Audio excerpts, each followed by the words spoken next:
All right. Okay, well, hello everybody. Today I'm going to talk about music therapy. Usually, primarily, we use music as a way of like getting enjoyment, and I know a lot of people our age are really, really into music. So I thought it'd be interesting to talk about that. So basically, music therapy is something that not a lot of people really know about. Um, it's kind of like it can help people with neurological disorders and also things like cancer diseases and things like that. First, people were kind of skeptical about it. Like scientists didn't really know if it could stand alone as like a healing way to heal somebody. So they're kind of skeptical about it. They just thought it was more like a component to healing. I kind of have a quote from Dr. Oliver Sacks, who's a music therapist. He said, "I regard music therapy as a tool of great power in many neurological disorders because of its unique capacity to organize or reorganize cerebral function when it has been damaged." So basically what that means is like, it's kind of like a puzzle piece. There's a bunch of pieces and then they kind of need to come back together. And music is kind of the thing that does that. For example, in 2001 there was a study of 29 patients with cancer who they played music, they did music therapy for them, and they studied how it affected their nervous system and also their psyche, and then they showed overall improvement, which was really, really awesome because, I don't know, you might not think that music could do that. So basically, the overall well-being and they were improved and their cortisol levels improved, which was really cool. And then it also helps exercise the brain.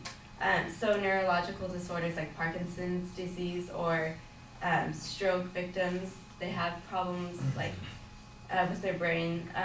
For example, a stroke victim might not be able to move part of their body. And so basically scientists use music for timing, sequencing and knowledge of rules correlated with music in order to help those with a stroke.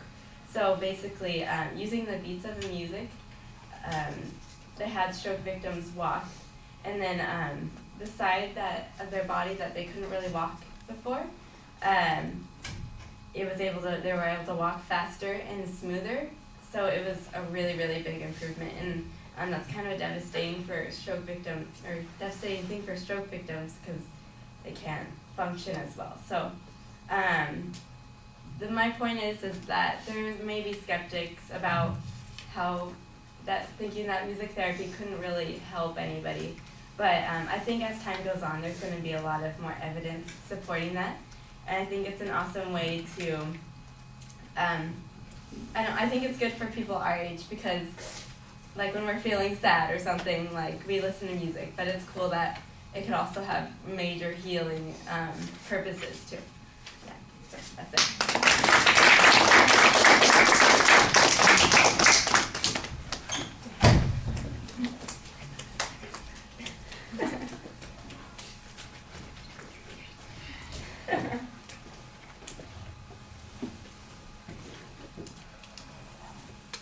All right, Megan, I thought that you identified the subject clearly.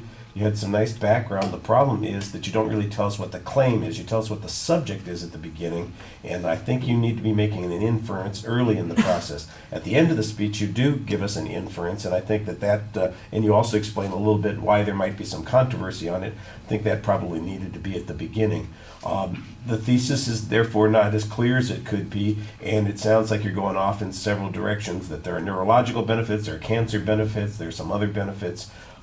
So I'm not sure how those all fit together under one general term, and you need that general term to pull everything together. On the supporting material, you did a good job citing the testimony.